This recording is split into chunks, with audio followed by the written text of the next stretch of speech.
Doctor ortho Ayurvedic oil and capsule. अब दर्द भी घुटने टेकेगा।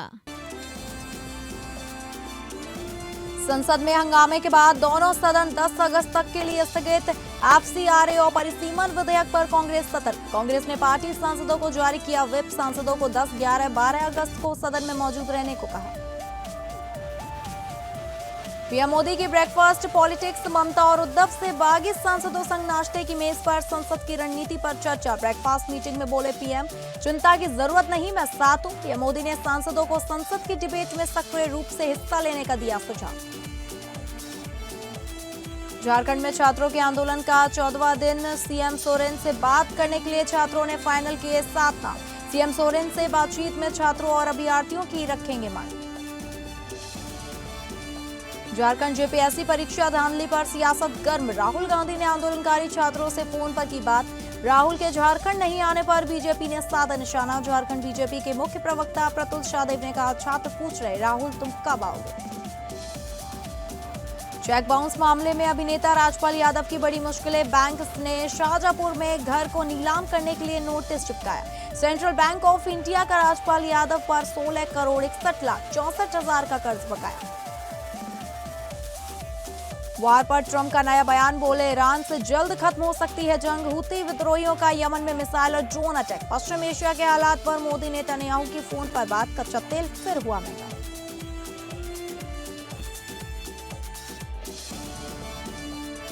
नमस्कार, आप सभी का बहुत स्वागत है और मैं हूं आपके साथ अंकिता सिंह। शुरुआत करेंगे बुलेटिन की। संसद में 10 से 12 अगस्त के बीच भारी गहमागहमी रहने के आसार हैं। कांग्रेस ने अपने और सहयोगी दलों के सभी सांसदों को सदन में उपस्थित रहने का सख्त निर्देश दिया है। महत्वपूर्ण विधेयकों पर संभावित चर्चा को देखते हुए विपक्ष रणनीति के तहत पूरी ताकत से सरकार को घेरने की तैयारी में है। संसद के मानसून सत्र के बीच राजनीतिक सरगर्मियां अचानक तेज हो गई। कांग्रेस ने संसद के दोनों सदनों में अपने सभी सांसदों को उपस्थित रहने का फरमान जारी किया है।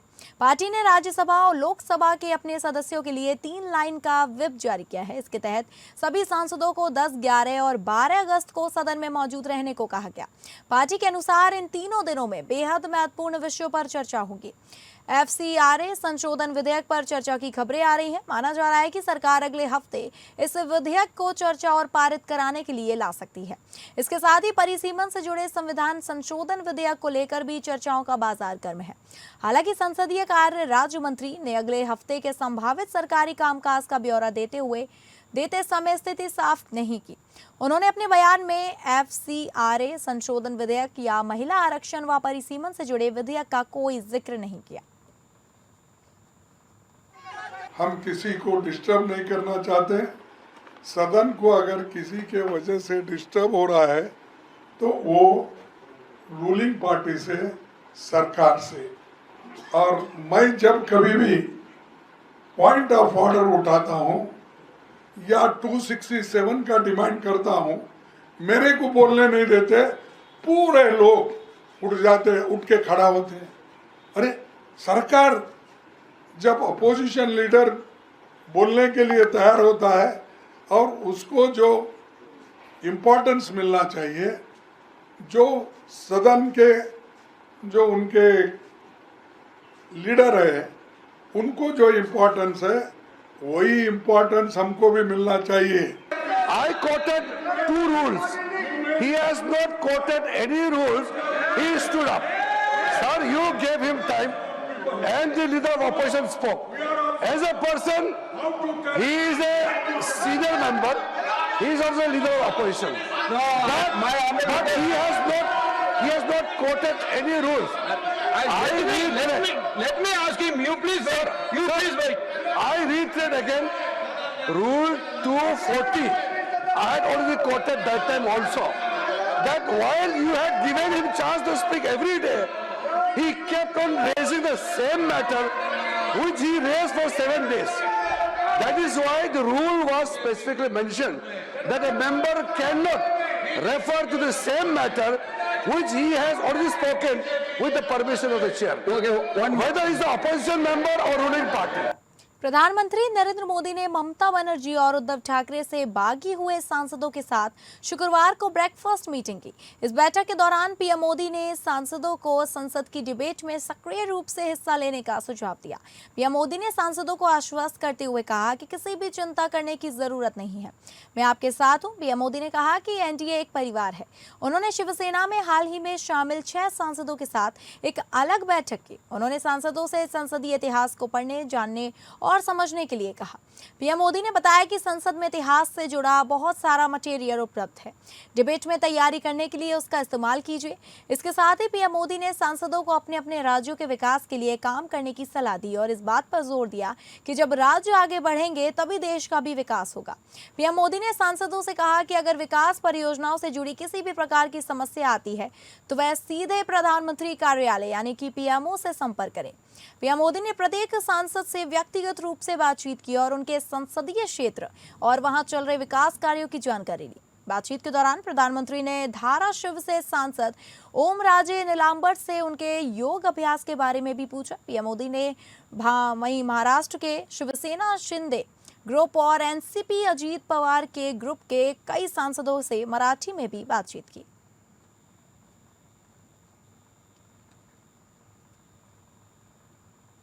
अगली खबर को रुख करेंगे, जहां रांची में जेपीएससी और जीएसएससी परीक्षाओं में कथित अनियमितताओं के खिलाफ छात्रों का आंदोलन लगातार जारी है। अब मुख्यमंत्री हेमंत सोरेन से बातचीत के लिए अभ्यर्थी न्याय मंच ने अपने 7 प्रतिनिधियों के नाम फाइनल कर दिए। मंच की तरफ से कहा गया कि यही 7 सदस्य मुख्यमंत्री के साथ होने वाली बातचीत में छात्रों और अभ्यर्थियों की मांगे रखेंगे। आंदोलन के बीच सरकार और छात्रों के बीच बातचीत को लेकर गतिरोध अभी पूरी तरह खत्म नहीं हुआ है। अभ्यर्थी न्याय मंच की तरफ से घोषित प्रतिनिधि मंडल में राम अवतार महतो, दीन बंधु मंडल, चंदन कुमार, रविशंकर, प्रेम कुमार, अमित कुमार और विमल कुमार शामिल हैं। प्रशासन की तरफ से एडीएम ने प्रदर्शनकारियों से बातचीत के लिए प्रतिनिधि मंडल के नाम मांगे थे। इसके बाद छात्रों ने 7 नाम तय किए हैं। वहीं हेमंत सोरेन सरकार ने शर्त रखी थी कि इस बैठक में पत्रकार या वकील को शामिल करने की अनुमति नहीं होगी। छात्रों की मांग थी कि उनकी तरफ से तय सभी 11 लोगों को बैठक में शामिल किया जाए। यही मुद्दा फिलहाल बातचीत में अड़चन बना हुआ था, लेकिन अब छात्रों ने डेलीगेशन के नाम तय कर दिए हैं। मुख्यमंत्री हेमंत सोरेन ने कहा कि सरकार बातचीत के लिए तैयार है और छात्रों की समस्याओं को समझना चाहती है। उन्होंने कहा कि सरकार ने बातचीत के लिए एक चैनल पहले ही तय किया है और कोशिश है कि छात्रों की बात जयपाल सिंह मुंडा स्टेडियम तक सीमित ना रहे, बल्कि आगे बढ़कर ठोस सुधार किए जाएं। सरकार का कहना है कि छात्रों की जरूरतों और मांगों के मुताबिक भर्ती प्रक्रिया में मजबूत सुधार किए जाएंगे। फिलहाल प्रदर्शन स्थल पर अधिकारियों और छात्रों के बीच बातचीत चल रही है। एसडीएम के साथ भी चर्चा जारी है। प्रदर्शनकारी जेपीएससी और जीएसएससी की परीक्षाओं में कथित गड़बड़ियों की निष्पक्ष जांच, पारदर्शिता और दोषियों पर कार्रवाई की मांग कर रहे हैं। आंदोलन 14वें दिन पहुंच चुका है और कई छात्र भूख हड़ताल पर हैं। इस बीच आंदोलन के दौरान एक छात्र की तबीयत बिगड़ने के बाद उसे अस्पताल ले जाया गया, जिससे भूख हड़ताल पर बैठे छात्रों की सेहत को लेकर भी चिंता बढ़ गई है। अब सबकी नजर सरकार और छात्रों के बीच होने वाली अगली बातचीत पर है। देश भर में 148 डॉक्यूमेंटेड केसेस हैं पेपर लीक के, एग्जामिनेशन इरेगुलरिटीज के। सीबीआई के पास क्लोजर रिपोर्ट कितने का है? आप बताइए, क्लोजर रिपोर्ट कितने का है? मात्र 1 का। कैसे किसी संस्था पे विश्वास करेगी? ऐसी कोई जानकारी मेरे पास नहीं है। मुख्यमंत्री जी के पहल पे ही कमेटी बनी है। हम युवाओं के साथ हैं। जो युवा धरना पर बैठे वो हमारे बच्चे हैं। कल आपने देखा होगा हमारे नेता, व्यंजन के नेता आदरणीय राहुल गांधी जी ने स्पष्ट रूप से युवाओं से बात किया और हमें लगता है कि सारे युवा का मनोबल बढ़ा है राहुल जी की बात करने से। हमें जानकारी मिली थी कि कल कुछ बच्चे की तबीयत खराब हो गई है। अभी हमने 3 डॉक्टर को वहाँ भेजा था। देखिए, बीजेपी का हर हमेशा रहा है आरोप लगाना। सरकार बैठी हुई है वार्ता करने के लिए, क्योंकि वो विद्यार्थी भी हमारे घर के परिवार के सदस्य हैं और विद्यार्थी की हित की बात हमारी सरकार हर हमेशा कर रही है। जी हाँ, बीजेपी के मुख्य सचेतक नवीन जायसवाल जो हटिया के विधायक हैं, वो भी लगातार नौकरी के मुद्दे को लेकर, रोजगार के मुद्दे को लेकर और शिक्षा के मुद्दे को लेकर यहाँ पर खासतौर पर सत्ता पक्ष के खिलाफ नारेबाजी कर रहे हैं। लगातार छात्र हित में हम लोग आंदोलन करते रहेंगे। एक जनप्रतिनिधि, एक विधायक होने के नाते भारतीय जनता पार्टी अपने नेता आदरणीय बाबूलाल मरांडी जी के नेतृत्व में सड़क से लेकर सदन तक जो जेपीएससी में गड़बड़ी हुआ है, जेसीसी में गड़बड़ी हुआ है, जिसमें पूरे सरकार, पूरे कैबिनेट उसमें सम्मिलित है, उन सभी मुद्दाओं पर सरकार चुप्पी साधी हुई है। उन मुद्दाओं को लेकर हम सब लोग आंदोलन कार्य करेंगे और छात्र के हित में अपनी आवाज को बुलंद करने के काम करेंगे। सीएम को अगर मन की इच्छा होती तो सीएम चले जाते। आप ही का प्रदेश का छात्र है, आप ही के छात्र हैं, कोई गैर तो छात्र है नहीं। आप जाकर उन लोगों से बात करके अपनी समस्याओं को सुनने के काम करें। तो सुना आपने, लगातार जो है विपक्ष सिर्फ शिक्षा के मुद्दे पर इस वक्त जो है सत्ता पक्ष पर सबसे ज्यादा हमलावर नजर आ रही है। ये आंदोलन सदन परिसर पर लगातार बना हुआ है। गुरुवार को कांग्रेस नेता राहुल गांधी ने भी आंदोलन कर रहे छात्रों से फोन पर बातचीत की, जिस पर राज्य में सियासत तेज हो गई है। इस क्रम में भाजपा के प्रदेश अध्यक्ष आदित्य साहू से लेकर मुख्य प्रवक्ता प्रतुल शाहदेव ने जोरदार तरीके से हमला बोलते हुए राहुल गांधी के अब तक रांची नहीं पहुंचने पर जमकर सवाल खड़े कर रहे हैं। झारखंड बीजेपी के मुख्य प्रवक्ता प्रतुल शाहदेव ने कहा कि छात्रों को राहुल गांधी के वर्चुअल सहानुभूति नहीं बल्कि उनके जमीनी समर्थन की उम्मीद है। प्रतुल ने कहा कि केंद्र में शिक्षा मंत्री का इस्तीफा मांगने वाले राहुल गांधी झारखंड के मुख्यमंत्री, जो खुद शिक्षा मंत्री भी हैं, के खिलाफ इनके इस्तीफे की मांग को लेकर कब धरने पर बैठेंगे। छात्रों को इसका भी इंतजार है। प्रतुल ने कहा कि छात्र अभी पूछ रहे हैं कि राहुल तुम कब आओगे। देखिए, जिस प्रकार से भी सुना है कि कांग्रेस के नेता श्री राहुल गांधी जी ने झारखंड के रांची में जो छात्रों के द्वारा विगत 13 दिनों से जो आमरण अनशन किया जा रहा है, उनको मोबाइल के माध्यम से समझाने का काम कर रहे हैं। मुझे लगता है कि शर्म को भी शर्म आनी चाहिए। तो इन कांग्रेस के नेता राहुल गांधी जी को शर्म नहीं है। पहले उन्हें माननीय मुख्यमंत्री हेमंत सोरेन से बात करनी चाहिए कि जो विगत 13 दिनों से हमारे बच्चे, हमारे छात्र। देखिए, 13 दिनों के बाद भी राहुल गांधी जी नजर आए जेपीएससी के आंदोलन में, तो वो भी सिर्फ वर्चुअल माध्यम से वीडियो संदेश जारी कर दिया। साहब, फोन से बात कर लिया। राहुल बाबा, यहाँ झारखंड के छात्र आपका वर्चुअल सपोर्ट नहीं चाहते, वो चाहते कि आप भी यहाँ मुख्यमंत्री आवास के बाहर धरने पर बैठे, जैसे आप प्रधानमंत्री आवास के बाहर बैठे थे। झारखंड विधानसभा के मानसून सत्र के दूसरे दिन भी जेपीएससी और जेएसएससी सहित अन्य प्रतियोगी परीक्षाओं में कथित गड़बड़ी के मुद्दे पर विपक्ष ने भारी हंगामे किए। इस दौरान भाजपा विधायकों ने वेल में आकर सरकार के खिलाफ जोरदार नारेबाजी की, जिसके बाद विधानसभा अध्यक्ष को सदन स्थगित करना पड़ा। तो वहीं भाजपा सहित एनडीए के सहयोगी दलों के विधायकों ने विधानसभा परिसर में झारखंड सरकार को घेरते हुए कहा कि परीक्षाओं में अनियमितता के कारण लाखों नौजवानों के भविष्य को अंधकार में धकेला जा रहा है, जिसके जवाब में कांग्रेस, जेएमएम और राजद विधायकों ने पलटवार करते हुए विपक्ष पर राजनीति करने का आरोप लगाया है। इस दौरान मंत्री शिल्पी नेहा तिर्की ने कहा कि विपक्ष केवल इस संवेदनशील मुद्दे पर राजनीतिक रोटियां सेक रहा है। उनकी सरकार युवाओं के प्रति पूरी तरह गंभीर है। मुख्यमंत्री हेमंत सोरेन ने छात्रों से कहा कि बातचीत के लिए दरवाजे खुले रखे हैं। इसी तरह मंत्री इरफान अंसारी, संजय प्रसाद यादव, हाफिजुल हसन अंसारी, चमरा लिंडा से लेकर विधायक राजेश कश्यप ने विपक्ष पर पलटवार करते हुए छात्रों के मुद्दे पर जमकर प्रतिक्रिया व्यक्त की है।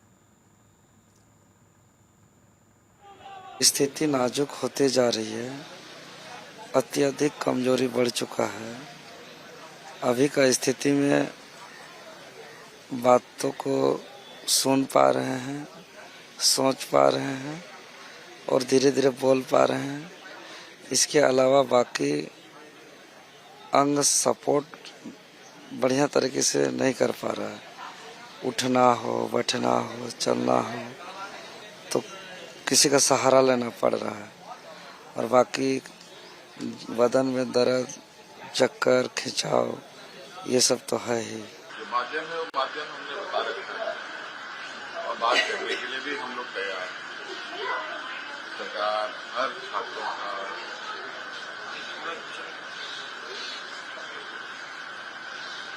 जो समस्या है उसको जानने की इच्छा है और तो हम इस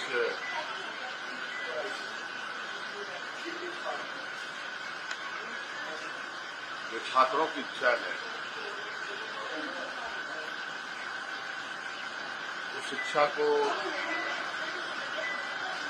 हम जयपाल सिंह स्टेडियम से बाहर तक ले जाने की पूरे राज्य की जो हमारे छात्र छात्राएं हैं तो इस संबंध में अपने विचार। अगली खबर का रुख करेंगे, जहां उत्तर प्रदेश में भारतीय जनता पार्टी स्वतंत्रता दिवस के अवसर पर 10 से 15 अगस्त तक हर घर तिरंगा अभियान और विधानसभा स्तर पर तिरंगा यात्रा आयोजित कर रही है। इस अभियान का मुख्य उद्देश्य राज्य भर में राष्ट्र प्रेम, राष्ट्रीय एकता और देशभक्ति का संदेश जन जन तक पहुंचाना है। पार्टी के प्रदेश अध्यक्ष पंकज चौधरी और प्रदेश महामंत्री संगठन धर्मपाल सिंह ने अभियान को सफल बनाने के लिए विशेष टोली का गठन किया है। कार्यक्रम को सफल बनाने के लिए संगठन ने तैयारियां तेज कर दी हैं। 10 अगस्त से 15 अगस्त तक जगह जगह तिरंगा यात्रा निकाली जाएगी। इससे पूरे प्रदेश में देशभक्ति का माहौल बनेगा। अभियान को बूथ स्तर तक ले जाया जाएगा और कार्यकर्ता घर घर जाकर लोगों को तिरंगा लगाने के लिए प्रेरित करेंगे और राष्ट्रभक्ति का संदेश भी देंगे। हर घर तिरंगा अभियान के दौरान पार्टी स्वतंत्रता सेनानियों के परिवारों से संपर्क करेगी। उनके संघर्ष और बलिदान को याद किया जाएगा। इसके साथ ही शहीद वीर सैनिकों के परिजनों को सम्मानित भी किया जाएगा। भाजपा का मानना है कि नई पीढ़ी को देश के वीरों के बारे में जानना जरूरी है। पिछले वर्षों की तरह इस बार भी आम जनता, व्यापारी और सरकारी संस्थानों से अपील की जाएगी कि वे अपने घर, दुकान और कार्यालयों पर तिरंगा लगाएं। स्कूल, कॉलेज और सामाजिक संगठनों को भी इस अभियान से जोड़ा जाएगा। तिरंगा फैलाते हुए सेल्फी नमो ऐप, सरल पोर्टल और सोशल मीडिया पर डाली जाएगी। सीएम योगी ने भी इस साल 5 करोड़ घरों तक तिरंगा पहुंचाने का लक्ष्य निर्धारित करते हुए सभी वर्गों की व्यापक भागीदारी सुनिश्चित करने के निर्देश दिए हैं। 9 अगस्त को काकोरी ट्रेन एक्शन दिवस पर विशेष कार्यक्रम का आयोजन होगा। वहीं 9 से 15 अगस्त तक स्वतंत्रता संग्राम से जुड़े स्मारकों और स्मृति स्थलों पर कार्यक्रम आयोजित होगा। 14 अगस्त को विभाजन विभीषिका स्मृति दिवस पर विभिन्न कार्यक्रम आयोजित होंगे। विभाजन पीड़ित शरणार्थी परिवारों के साथ कैंडल मार्च होगा। इसके अलावा 14-15 अगस्त को प्रदेश के सभी सिनेमाघरों में राष्ट्रगीत और राष्ट्रगान का अनिवार्य प्रसारण होगा। 15 अगस्त को पूरे प्रदेश में स्वतंत्रता दिवस समारोह का भव्य आयोजन होगा।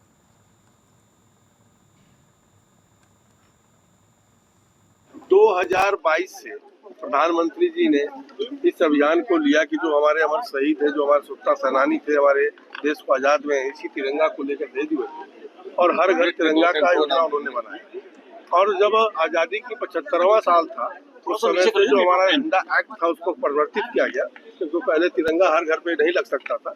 उसको शिथिल करके उसको सम्मान पूर्वक सभी घर के लिए नया कानून भी लेकर के हम आए।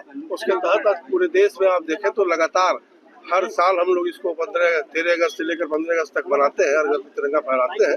ऐसे कहीं ना कहीं देश की एकता अखंडता बनती है, समाज को सभी एक साथ जोड़ने में मदद मिलती है। विभाजन की विभीषिका को भी हम लोग याद करते हैं। विभाजन की विभीषिका को हम लोग किस तरीके से याद करते हैं, वो दिन कैसा था? विभाजन की विभीषिका बहुत ही मतलब हम लोग के लिए कष्टदायक जब दिन को याद किया जाता है तो कहीं ना कहीं बहुत कष्ट होता है। किस प्रकार से देश का बंटवारा हुआ, कितने लोगों को जान गंवानी पड़ी, इसलिए विभीषिका दिवस को भी कहीं ना कहीं हम याद करने का। 8 अगस्त को राहुल गांधी आ रहे हैं छात्रों से संवाद करने। चेक बाउंस मामले में फिल्म अभिनेता राजपाल यादव की मुश्किलें एक बार फिर बढ़ गई हैं। शाहजहांपुर में central bank of India Mumbai ने उनकी संपत्ति को नीलाम करने के लिए नोटिस चिपका किया है। Central bank of India Mumbai का राजपाल यादव पर 16 करोड़ 61 लाख 64 हजार का कर्ज बकाया था। राजपाल यादव ने यह लोन फिल्म आता पता लापता के लिए लिया था। कर्ज न चुकाने पर central bank of India Mumbai की शाखा के द्वारा बड़ी कार्रवाई की गई है। शाहजहांपुर में बंडा स्थित एक संपत्ति यादव भवन की कीमत 3 करोड़ 19 लाख 26 हजार रुपए बताई गई है। नीलामी में शामिल होने के लिए 31 लाख रुपए बयाना 7 सितंबर तक जमा करना होगा, जिसकी नीलामी 9 सितंबर 2026 को ऑनलाइन नीलामी के जरिए की जाएगी।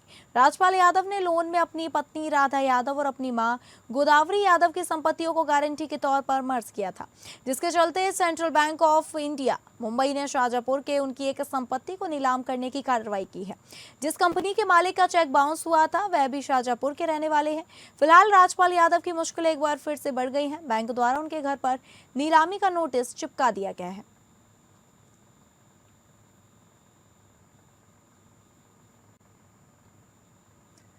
सोशल मीडिया पर प्रसिद्ध पाने के लिए रील बनाना पनवेल एसटी डिपो के 3 कर्मचारियों को काफी महंगा पड़ गया। पनवेल डिपो की महिला कंडक्टर ट्रैफिक कंट्रोलर को निलंबित कर दिया गया। मिली जानकारी के अनुसार महिला कंडक्टर ने एसटी की वर्दी में पनवेल डिपो के कंट्रोल रूम में रील बनाई थी।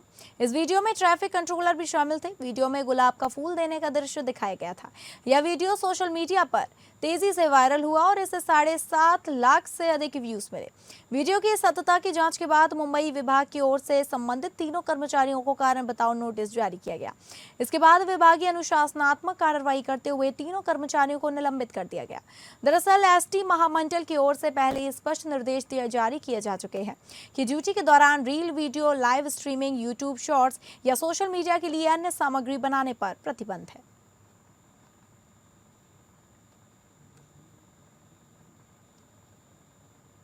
बस्तर में लगातार हो रही बारिश ने प्रकृति के सौंदर्य में 4 चांद लगा दिए हैं। कांगेर घाटी राष्ट्रीय उद्यान स्थित प्रसिद्ध तीर्थगढ़ जलप्रपात इन दोनों पर्यटकों की पहली पसंद बना हुआ है। ऊंची पहाड़ियों से गिरती दूधिया जलधारा और चारों ओर फैली हरियाली पर्यटकों को मंत्रमुग्ध कर रही है। यही वजह है कि प्रदेश ही नहीं बल्कि दूसरे राज्यों में भी बड़ी संख्या में सैलानी यहां पहुंच रहे हैं। पर्यटकों की सुरक्षा को देखते हुए पुलिस और पर्यटन समिति की टीम भी लगातार मुस्तैद है। कांगेर घाटी राष्ट्रीय उद्यान में स्थित यह जलप्रपात इन दिनों पर्यटकों के आकर्षण का सबसे बड़ा केंद्र बना हुआ है। पहाड़ियों से तेज वेग से गिरती दूधिया जलधारा, चारों ओर फैली हरियाली और झरने की गूंज लोगों को प्रकृति के बेहद करीब होने का एहसास करा रही है। हर दिन छत्तीसगढ़ के साथ दूसरे राज्यों में भी बड़ी संख्या में पर्यटक यहां पहुंच रहे हैं। पर्यटकों की बढ़ती संख्या और जलप्रपात में तेज बहाव को देखते हुए सुरक्षा के विशेष इंतजाम किए गए। दरभा थाना पुलिस के 5 जवान सुबह से शाम तक मौके पर तैनात रहकर लोगों को सुरक्षित स्थानों से जलप्रपात देखने की सलाह दे रहे हैं। पर्यटन समिति की टीम भी लगातार पर्यटकों को सतर्क कर रही है। जैसे देख सकते हैं आप लोग, यहाँ पे पानी का बहाव जैसे ज़्यादा है। कुछ लोग टूरिस्ट आते हैं, कुछ दुर्घटना हो जाए ना हो जाए, इसलिए हम लोग को सुरक्षा ड्यूटी लगाई गई है। मैं सुना था कि काफ़ी सुंदर फॉल है। सुंदर तो है, और मैं गलत सुना था कि मेरे बाहुबली का शूटिंग यहीं हुआ था, पर बाद में पता चला कि यहाँ नहीं हुआ है। हम कलकत्ता से आए हैं। मानस शाह मेरा नाम है। मैं सर्विस करता हूँ कलकत्ता में।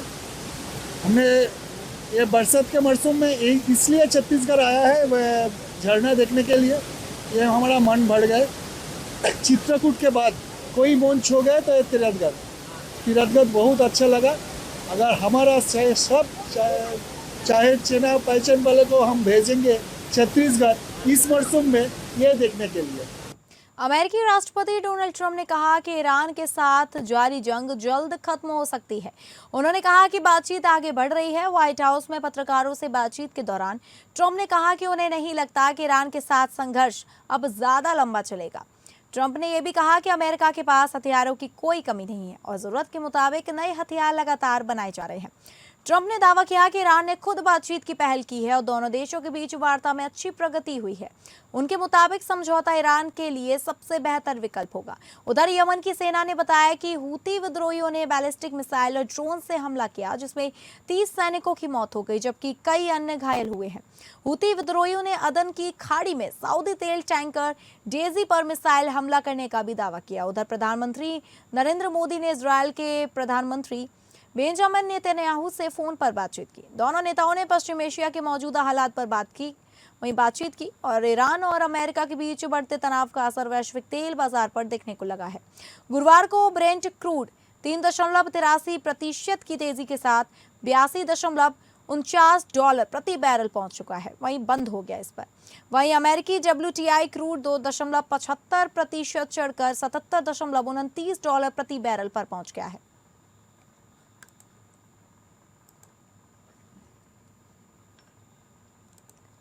तो फिलहाल इस बुलेटिन में इतना ही। नमस्कार।